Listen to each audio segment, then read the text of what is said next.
Welcome everyone. Good to see you. We have a nice intimate group here starting our period of Zazen.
I'm going to screen share something that I'd like for us to say together 3 times so you can read it, see it on your own. I'll voice it, and if you wouldn't mind using your voices in response, even though I can't hear you. Um, so let me get this up for us. There we go. Can you see that? What? Okay. Okay, here we go. The way is long. Let us go together. The way is difficult. Let us help each other. The way is joyful. Let us share it. The way is ours alone. Let us go in love. The way grows before us. Let us begin. The way is long. Let us go together. The way is difficult. Let us help each other. The way is joyful. Let us share it. The way is ours alone. Let us go in love. The way grows before us. Let us begin. The way is long. Let us go together. The way is difficult. Let us help each other. The way is joyful. Let us share it. The way is ours alone. Let us go in love. The way grows before us. Let us begin.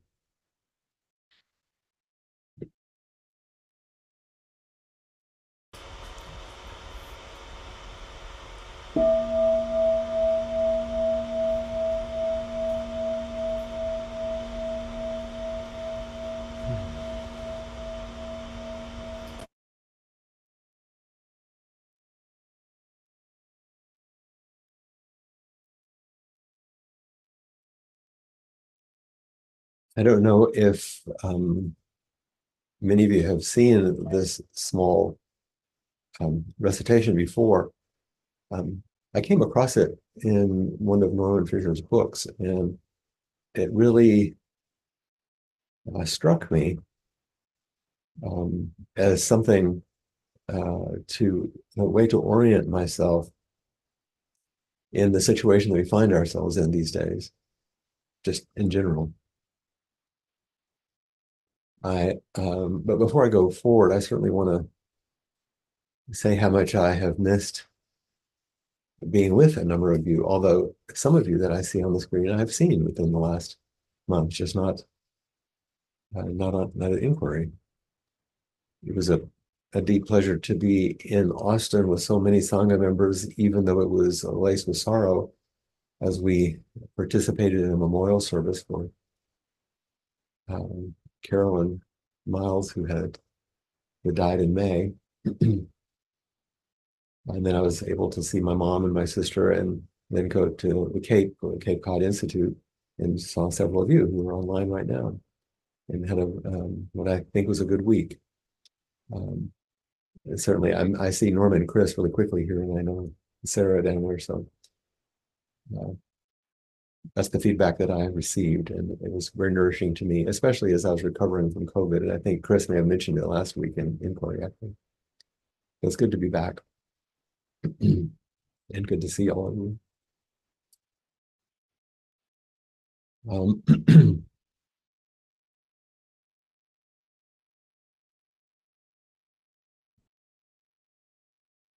Each of these lines that we just repeated together starts the way.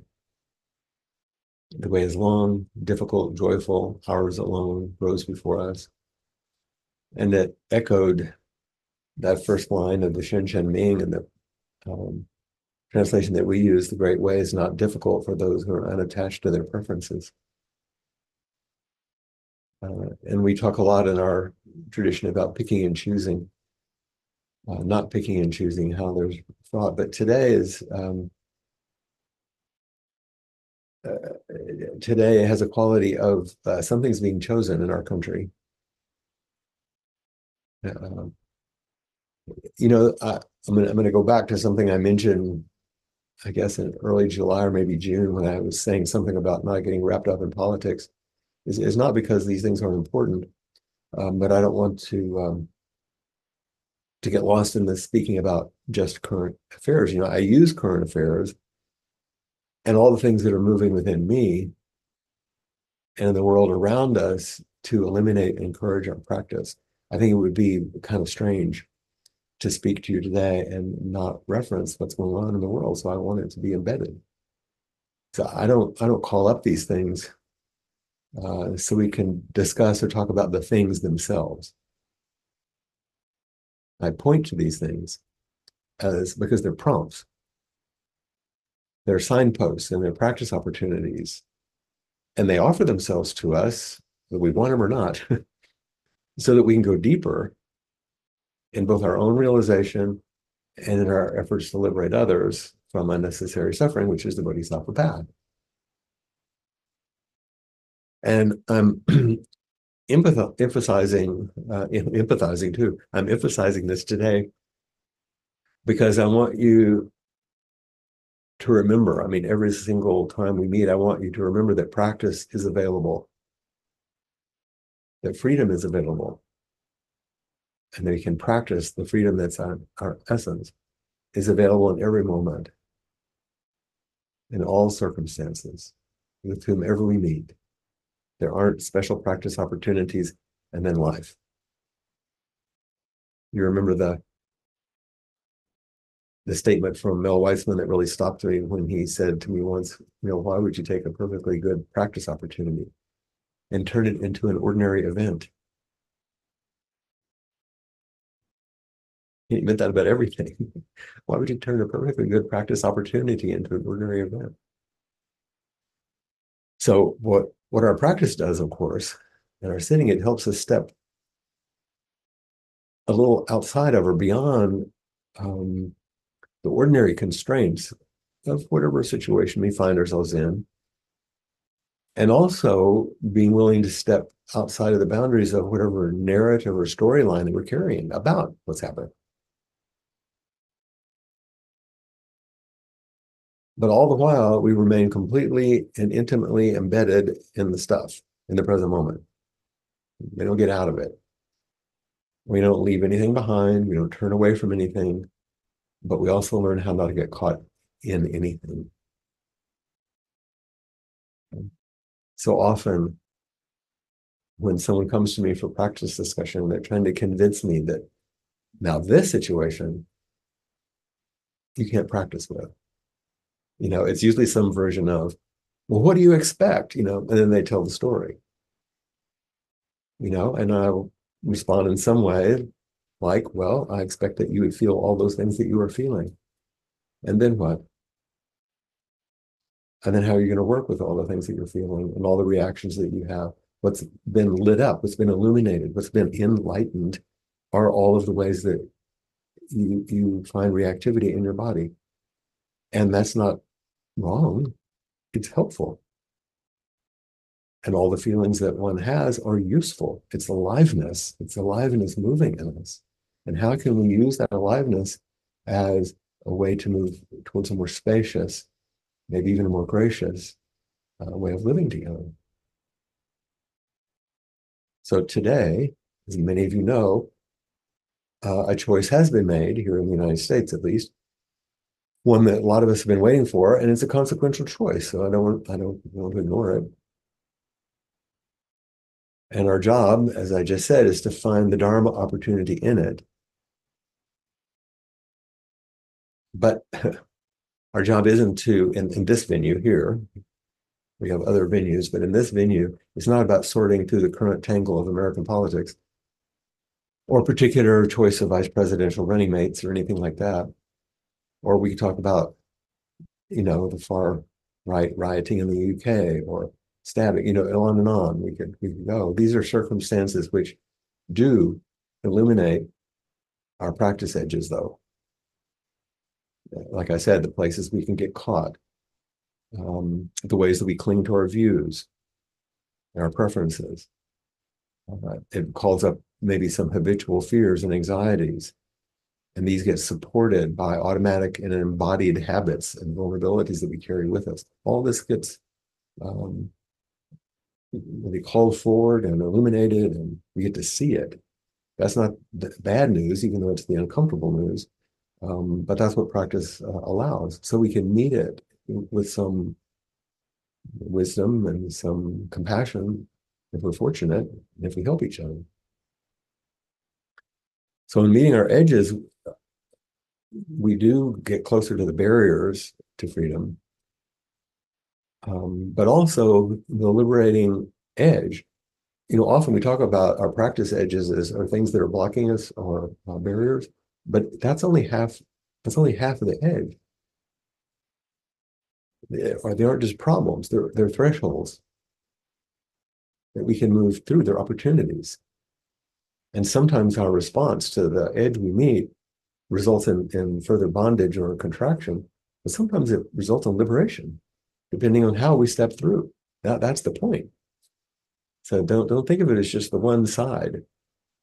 And the central question for inquiry is, how do we make everyday choices in our ordinary lives which have the possibility of helping us move along more freely and to move together in love?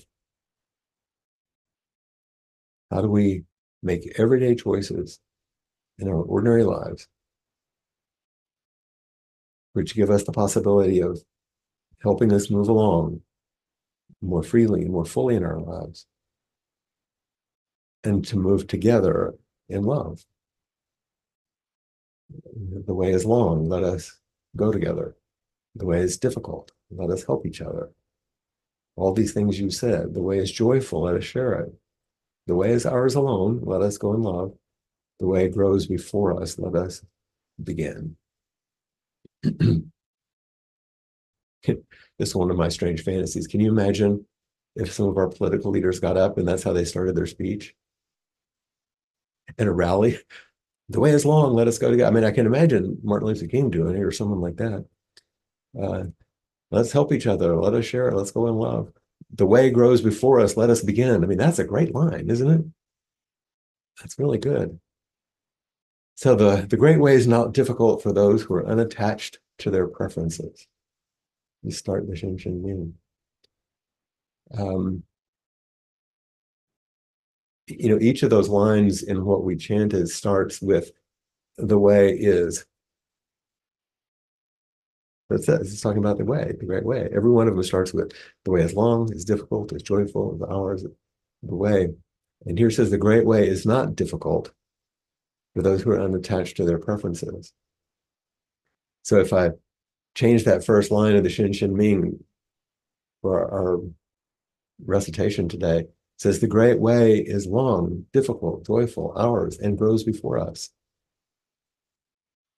But then there's that piece where it's in the Shin Shin Ming, and at least the translation that we're using, the great way is not difficult. And difficult is one of the things that is in those those 5 recitations. So here's how I would redo it then, with the attachment to preference part. Practicing being unattached, or practicing letting go of our attachments to our preferences, looks like going together, helping each other, sharing our lives, learning to love, and being willing to begin. The same things. So let's look at each of the lines just for a second. I just want to let you know my reflections on it, and then I want to hear your questions and whatever edges that you want to open up or release for yourself, which is our purpose in inquiry. The first line, the way is long, let us go together. So these are just my little notes that are in my own reflection. You'll have your own. So we know that we're all inextricably tied to each other, and ways that reach way beyond what we even imagine, and ways that outlive our bodies. And those of you who have had loved ones die, which means everyone, You know that there are ways in which the way is long, let us go together, that going continues. The way is long. It's actually endless.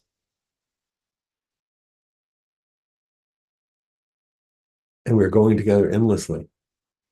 And noticing these things, because this is the sort of spiritual practice view, this isn't the everyday ordinary view. And noticing these things makes a difference. Both the long road part, we realize it's boundless and endless, but also the togetherness part. We're not just together like in 4-year segments in election time. Everyone is always involved, not just the ones we think of as us. There's no them on the long road. We're all going together. We're all in the same boat. The way is long, let us go together. The next line, the way is difficult, let us help each other. One of the biggest mistakes of perception is imagine that we can do anything alone, really. Let us help each other. This line, I think, the way is difficult, let us help each other, is in some ways a generous and a beautiful recitation of the First Noble Truth. It's kind of a reframing. The way is difficult. It's saying the way is marked by dukkha. It's the same thing, dissatisfaction, First Noble Truth. So it's important that we help each other. That's the Bodhisattva's orientation to First Noble Truth. And no matter how much we help each other, the way doesn't become free of dukkha. We help each other because dukkha is woven into what it means to live a conditioned life. We're never going to be free of impermanence. It's not like if we help each other, things get solid and forever. We know that. And it doesn't, no matter how much we help each other, we're still caught in the great fabric of mutual causality. We don't get to separate ourselves out.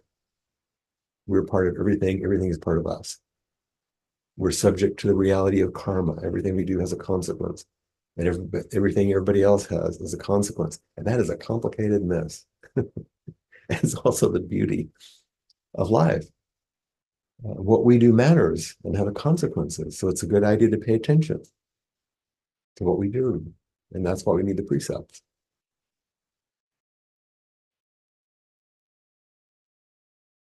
We read this line, the great way is not difficult for those who are unattached to their preferences.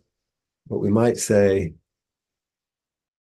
if we take out the word difficult, the great way is free of unnecessary suffering. The great way is free of unnecessary suffering when we're unattached to our preferences.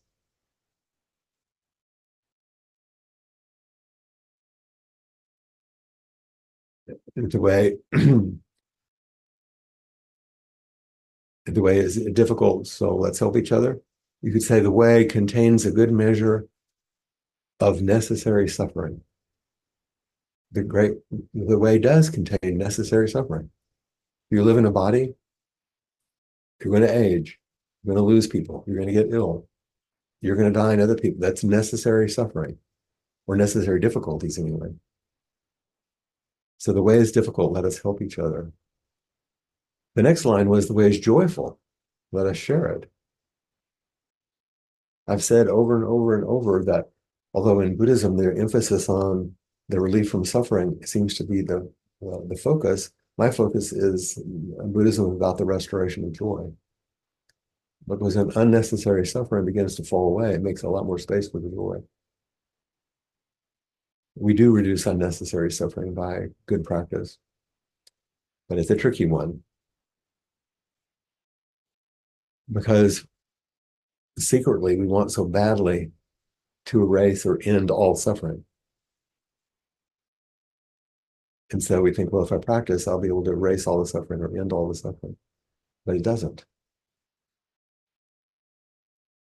And this longing that we have is universal.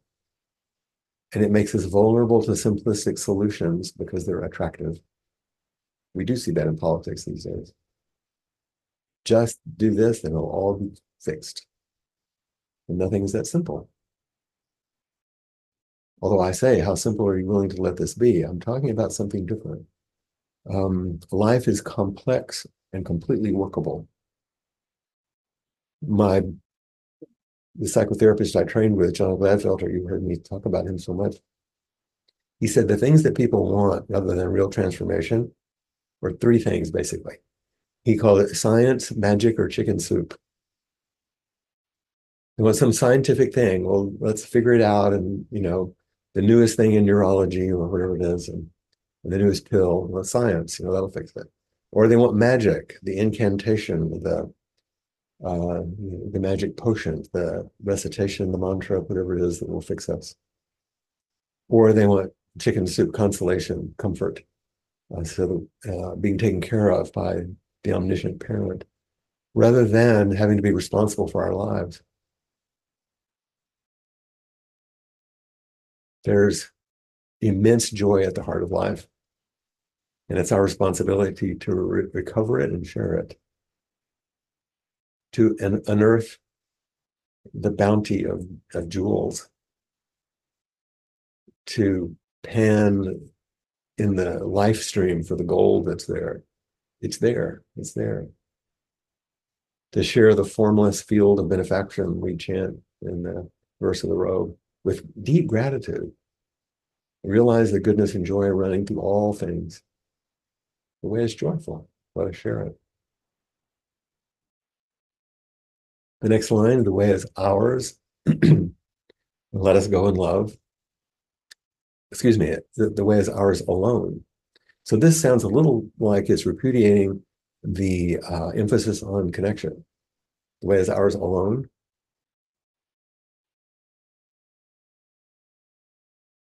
We are alone together. We're inextricably tied to each other, and no one has your experience, and you don't have anyone else's experience. You can be empathic, compassionate, but you never are actually inside the other, and they are not inside you. And they can't, no one can practice, no one can do our practice for us. They can practice for us, but they can't do our practice for us. And they can practice with us, and we can practice with them, and we can practice with an intention to support and encourage them. But everyone has to engage their own lives. And knowing this and living in this way calls us forward to a bridging, which I think is love. The realization that our presence in the world is an offering to others, and their lives are an offering to us. And if we step beyond the self-centered dream, we realize this constant dynamic unfolding as loving. The way is ours alone. Let us go in love. And then the last line of our recitation, the way grows before us, let us begin. The way grows before us. It grows. Everything is always unfolding. The road opens, and we're welcome to walk it. It's never cut off. We can always begin. We can always step in wherever we want. It's so many of you, I'm sure, watching the Olympics, and when I was watching the balance beam last night and watching how many of the young women fell off the beam, I thought, wow, that's just like practice, because what they did, even though it was disappointing and sometimes brutal, they got back up and got on again and finished, knowing that it was not going to fix anything that happened or maybe even get them what they wanted, but they were committed to completion, to begin, and always begin, again and again and again, begin. Now is a good time. because now is the only time. So it's important to grieve our losses, appreciate the gifts we're given, notice what needs our attention, and act as best we can, knowing that we're always going to be limited. It's a it's a decent practice checklist, really. Grieve our losses, appreciate the gifts we're given, notice what needs our attention, and act in our best way, knowing we're going to be limited. That when we make choices, we have preference, we choose a running mate, we choose a partner, we choose a job, a place to live, a new car, anything, that we're going to be limited, or we're going to make mistakes, we're going to fall off the beam. And can we get back up and complete it? And this is the only way humans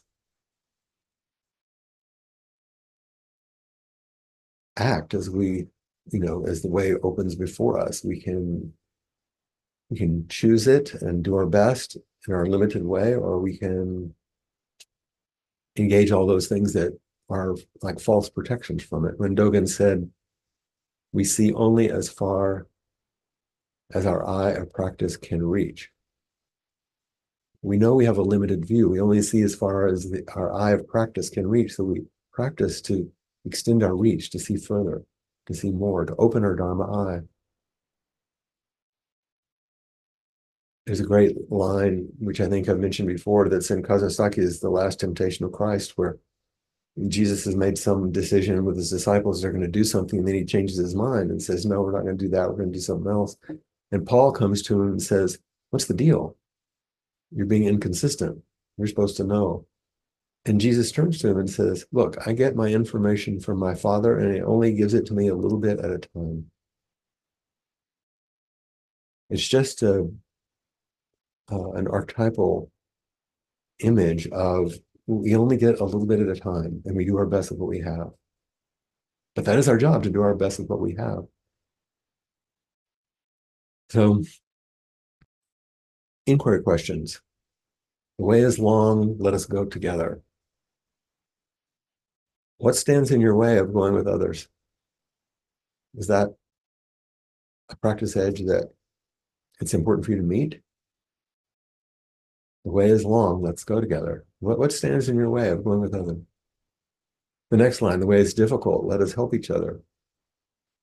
Are there things that block you from offering yourself in the service of others? Or do you know that you have barriers to being helped? That's the other side. It's one of my sides that I notice. Third line, the way is joyful, let us share it. Are you actually open to joy? And do you think it's limited? Are you afraid to share it? Or do you mistrust it? There's all kinds of ways to, there are edges here. The next line, the way is ours alone, let us go in love. What are the ways that you subtly or maybe dramatically turn away from personal responsibility for your life and your part in the life around you? The way grows before us. The last line, let us begin. Remember those three relinquishment of horizons that Peter Hershock talks about. That language may not make sense to you, but the way keeps moving before us. Like if we move and we see the horizon, which we can see easily here on the ocean, if you move, the horizon moves. There's no edge. And so how do we relinquish the idea that there's an edge and open to something greater? Like, are you ready? What are you ready for? And what do you think you're not ready for? That's a practice edge. The horizon says, well, I'm ready for that, but not that. Practice helps us move that along. What's relevant? This is important to pay attention to, but not that. That opens through practice. And what are we responsible to? You're not responsible for everything in the world, but you're responsible to your entire life. There's another way of thinking about this, which is a little more psychological, about discounting of experience. Sometimes we will discount or not want to notice the existence of something. We don't even notice the pain.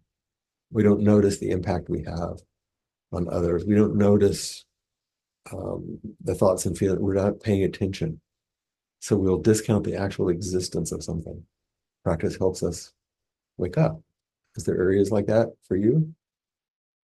Maybe we notice what's happening, but we think, oh, it's not that important. I can, it's okay. It's not that important. So significance, number two, existence, significance. Number three is options. Well, yeah, it's there. It is important, but I don't know what to do about it. And I'm not sure I have any way of responding to that. And the last one we come to quite powerfully in practice, and that's self. Existence, there's a problem. Significance, yep, it's worth paying attention to. Options, there are things to do about it. The last one, but not me. I can't do it. Others can, I can't. And what I'm suggesting is that the whole world offers itself to you, existence. Everything is important. Life is workable, and you can do it. And anything that gets in the way of that are things to question and inquiry and to practice with. So that is my offering to you today.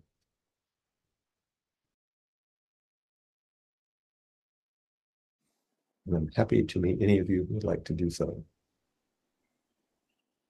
Welcome home. Yeah, thank you. My question is about preferences.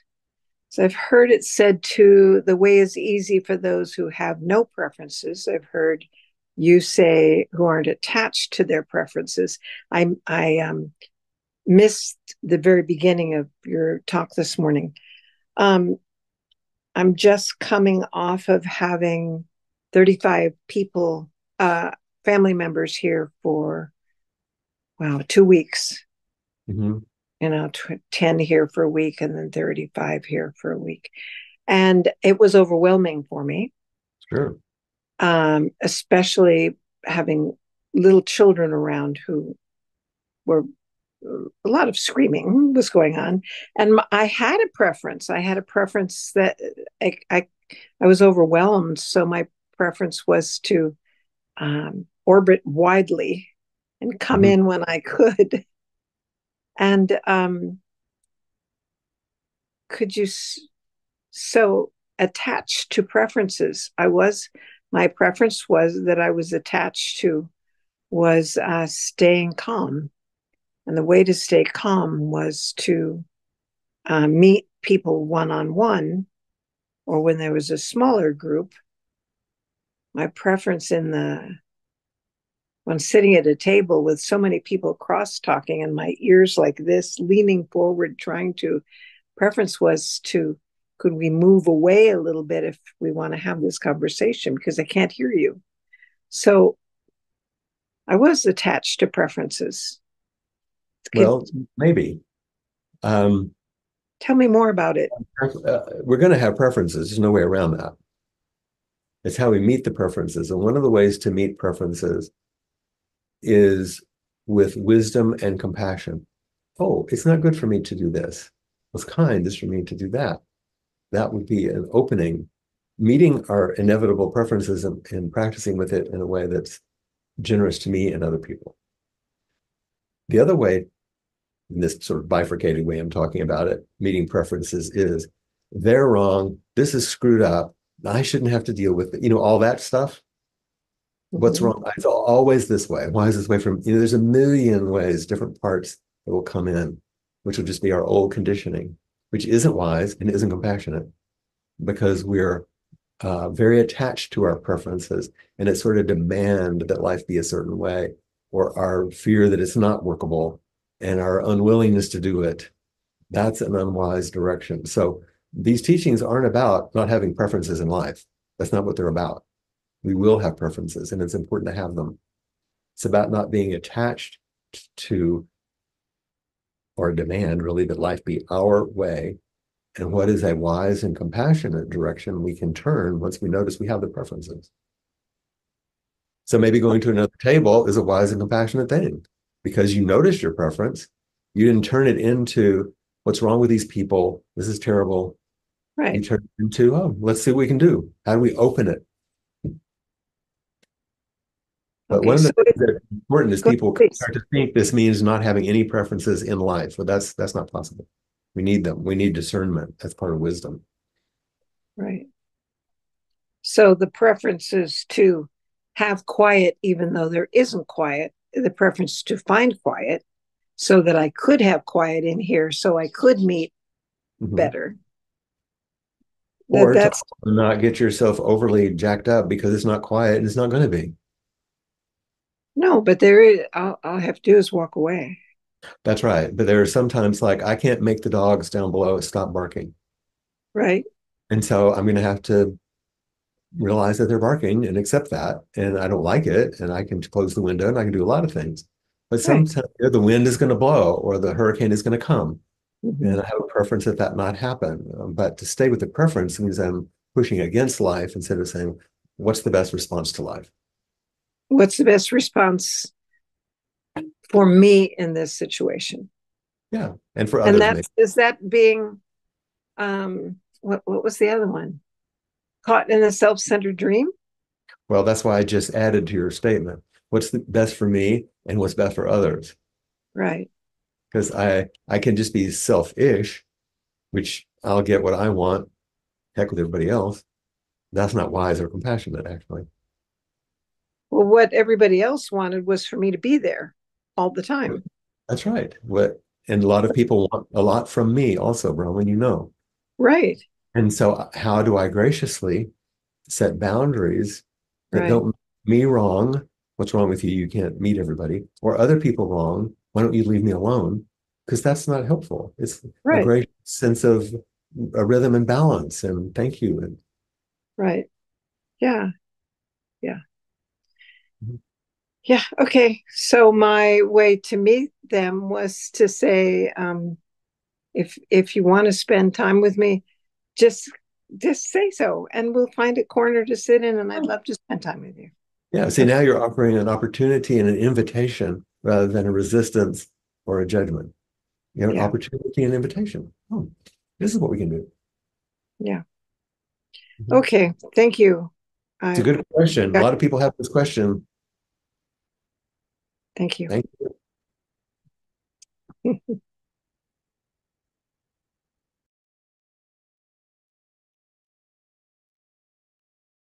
Now, this whole thing about preferences can be very tangled for people sometimes.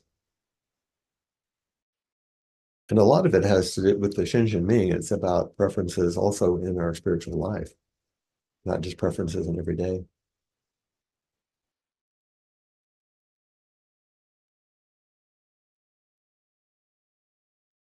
Where are we caught in our views about things? Where are we caught in certainty?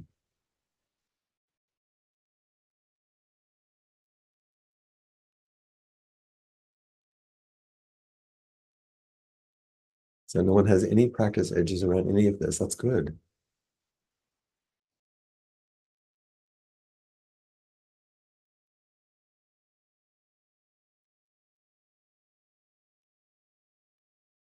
It was me. Hi, Flint. Welcome back. Thank you. Um, so my therapist announced that he was kind of retiring. He wasn't really sure what he was going to do.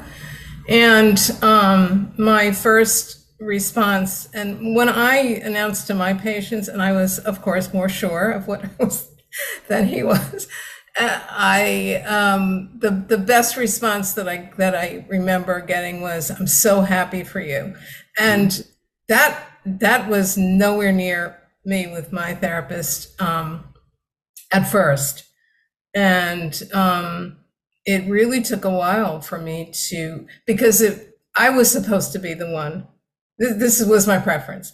I was supposed to be the one to say, "I'm ready, cut back or terminate, whatever," and so that was one, and um, so it's taken a while for me to figure out what I want to do forget about where he's a little, he's giving up the office, that much we know. So this one certain thing.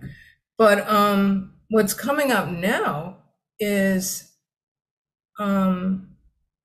really feeling abandoned, and that's not happening. I know that that's a story. Mhm. He lives near here. He would never like not speak to me. And also, anything could happen to him at any time. And these things are not typically how I Yeah. experience or want them to be, of course. Yeah. So you're noticing all the prompts that are calling for your edges. And that's what a practitioner does is you notice these things instead of believe them. Yeah, you believe him for a bit, and then Yeah, yeah, you believe them yeah, enough that you pay attention. If you didn't believe them at all, they just pass by. yeah, and they hurt, and then and you go, well, wait, what's actually, what do we actually know about what's Right. happening? Like now, You know that acronym that a lot of people use, especially in Vipassana, is RAIN, RAIN. You know, recognize, accept, investigate, and non-identify. Like first you recognize, oh, this is coming up. Something's coming up. It's another way of talking about what I did at the end of my little talk today. And then the next is accept, not reject. Like, oh, this is what's happening. RA, accept. That's investigate. life as it is. And then next is investigate, which we're doing right now. Oh, God, watch this stuff. This is amazing. Look what's happening. This is not really. And then non-identification is a kind of a unblending, stepping back and witnessing and working with instead of embodying and seeing through the view of those parts. So that acronym is really useful, I think. Thank you. I mean, I have heard it, but I didn't remember what the. Yeah, it's worth remembering. It's very helpful. I'm glad you brought this up so we could say it for the entire group. Also, this is just a side note, but it's important. If he had said, I've decided to close my practice at the end of the year. I have loved working with you and all of the people. You can't even say enough because you're a therapist. You understand what it's been like to work with people like this. It is hard for me to let go, but it's time for me to let go. I'll be doing it at the end of the year, and let's work towards a good resolution. Instead of saying, I don't know, it It's would be like different, wouldn't it? I really worked on my compassion for that one. That's right. So all I'm saying is, if Yeah, he presented you an ambiguous piece of information, you're probably going to feel a lot of ambiguous responses too. yeah, And that's quite natural. That's not a criticism of him. It's just that's kind of the reality. yeah. People, I guess he was getting information from God little by little, Little by little, that's not the exactly. whole thing. Like Um, when I announced that I was going to take off September to take good care of myself and Aaron and to give us a little spacious time. And I I don't know what everybody thought, but all the responses I get were overwhelmingly positive. Oh, good, take care of yourself. Because I said, I want to be able to do this so I can keep doing this. I want to take care of myself. That's different than I got to get away from you people. It's not that. It's not that.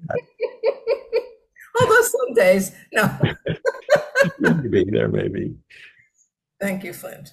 Yes, absolutely. Did I respond to what you're asking? Yeah, yeah, yeah. It's Good. yeah. And I'm gonna, maybe post this somewhere because I remembered rain, but not what they stood Yeah, for. I'm glad you mentioned it. That's another thing we can Yeah, we'll do. work with. Thank Yeah, you. thank you.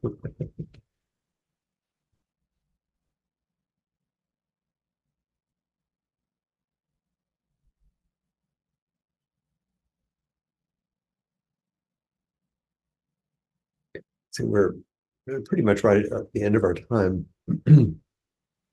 So I'm going to re-share what I did in the very beginning so you can kind of see it again. Because I think this is a nice piece, you know, and let's say it together um, one more time.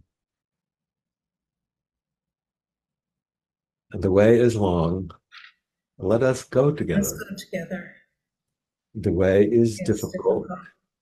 Let's help each other. The way is joyful. Let us share it. The way is ours alone. Let us go in love. The way grows before us. Let us begin. And I realize you probably couldn't hear the bell there.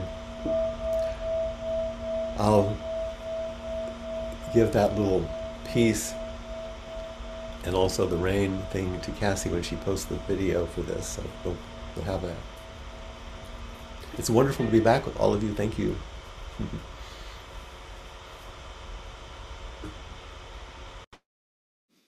And before we go, I just want to remind everybody that Alpha Modest programs and facilities are supported through your generosity. So please, if you'd like to donate, there is a link at the website, alphamata.org/contribute.